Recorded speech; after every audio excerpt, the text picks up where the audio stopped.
শুভ মকর সংক্রান্তি সকলকে। তো hi everyone, welcome to my channel. তো আজকে আমি তোমাদের সাথে শেয়ার করব মকর সংক্রান্তির দিন আমাদের বাড়িতে কি কি পিঠে রান্না হয়েছিল, আর তার সাথেই থাকছে সেই সমস্ত পিঠের রেসিপি। তো চলো আর একটুও দেরি না করে তাড়াতাড়ি চলে যাওয়া যাক আর দেখে নেওয়া যাক সেই সমস্ত রেসিপিগুলো। তো ফার্স্টে এখানে আমি সমস্ত ইনগ্রিডিয়েন্টস তোমাদের দেখিয়ে দিচ্ছি। এখানে হচ্ছে চালের আটা লাগবে, মানে চালের গুঁড়ি না, এটা ঠিক, এটা হচ্ছে আটা গণেশের ছিল। আর তার সাথে ছিল হচ্ছে এখানে সাদা তেল, তার সাথে একটা আমুল স্প্রে, চিনি ছিল, আর ছিল হচ্ছে ময়দা, আর হচ্ছে লিকুইড গুড় যেটা, সেটা ছিল। তো ফার্স্টে আমরা হচ্ছে তেলে পিঠে যেটা সেটা বানানোর জন্য ১ প্যাকেট যে দুধ হয় সেটা হচ্ছে একটু ঘন করে ফুটিয়ে নেব। তারপরে এই দুধটাকে আমরা একটা বাটিতে ঢেলে নিয়ে তার মধ্যে ১ বাটি চালের গুঁড়ো দিয়ে নেব।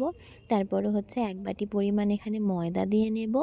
তারপরে হচ্ছে এটাকে আস্তে আস্তে ওই দুধ আরেকটু যেটুকুনি ছিল সেটা দিয়ে ভালো করে ওটাকে আমরা গুলে নেব।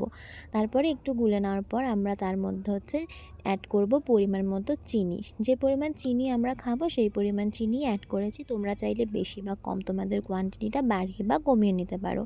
তো দেখো এখানে ভালো করে হাত দিয়ে মাখিয়ে নিতে হবে, হাত দিয়ে মাখাতে হবে, তাহলে যে ভেতরে যে ছোটো ছোটো গুলটিগুলো থাকে এগুলোতে না থাকে, পুরো স্মুথ বেসটা হয়। তারপরে দেখো এখানে মৌরি দিয়ে নেওয়া হচ্ছে, যেহেতু তেলেপিঠে হবে আর মৌরিগুলো মুখে পড়লে খুবই ভালো লাগবে খেতে।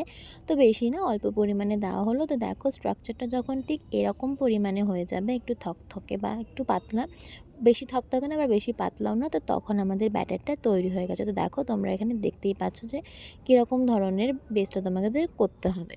তো এটা তৈরি হয়ে যাওয়ার পর আমরা এখানে সোজা চলে যাব হচ্ছে কড়াইতে তেল বসিয়ে নেব। অবশ্যই রিফাইন্ড অয়েল ইউজ করতে হবে। তো এখানে তারপরে এটা ২ মিনিট বা ১০ মিনিটের জন্য একটু ঢাকা রেখে দিয়ে আমরা এটা তৈরি করব।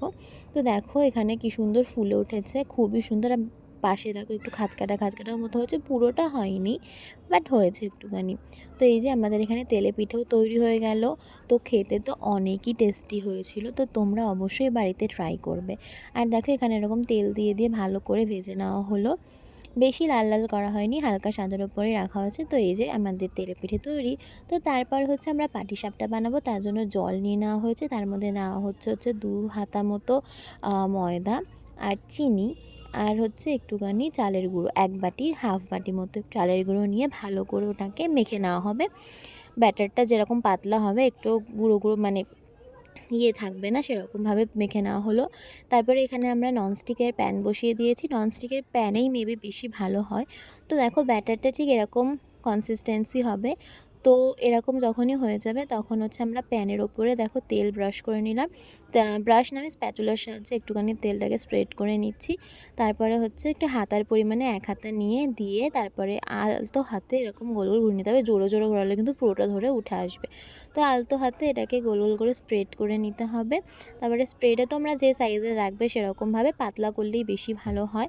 তো তারপরে এটা হয়ে যাওয়ার পর এটাকে আমরা ঢাকা দিয়ে দেবো। ওই মিনিমাম ধরো ১০ সেকেন্ড মতো দিলেই হয়ে যাবে। তো দেখো এখানে তোমাদের দেখাচ্ছে হচ্ছে ভেতরে যে পুরটা, এখানে দুধটাকে আমরা হচ্ছে 1/3 পরিমাণ ফুটিয়ে নিয়েছি।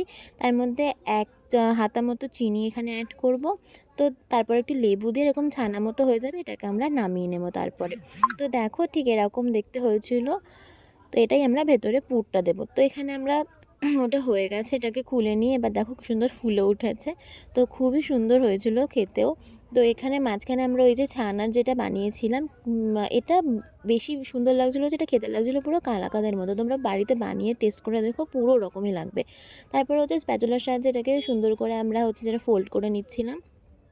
তো প্রথমে একটু হাত দিয়ে করতে অসুবিধাই হয়েছিলো, তারপরে হচ্ছে দেখো তারপরে হাত দিয়ে সুন্দর করে ধরে তারপরে করে নেওয়া হলো। তো এইভাবে আমরা তৈরি করলাম হচ্ছে পাটিসাপটাটা।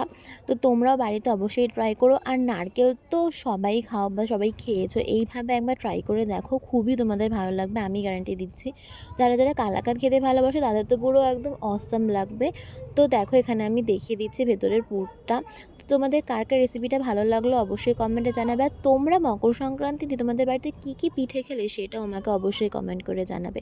তো বাই, আবার দেখা হচ্ছে পরের একটা ভিডিওতে। তো এরকম আরও ভিডিও পাওয়ার জন্য আমার চ্যানেলটাকে সাবস্ক্রাইব করে দাও, ভিডিওটাকে লাইক করে দাও আর শেয়ার করে দাও। বাই।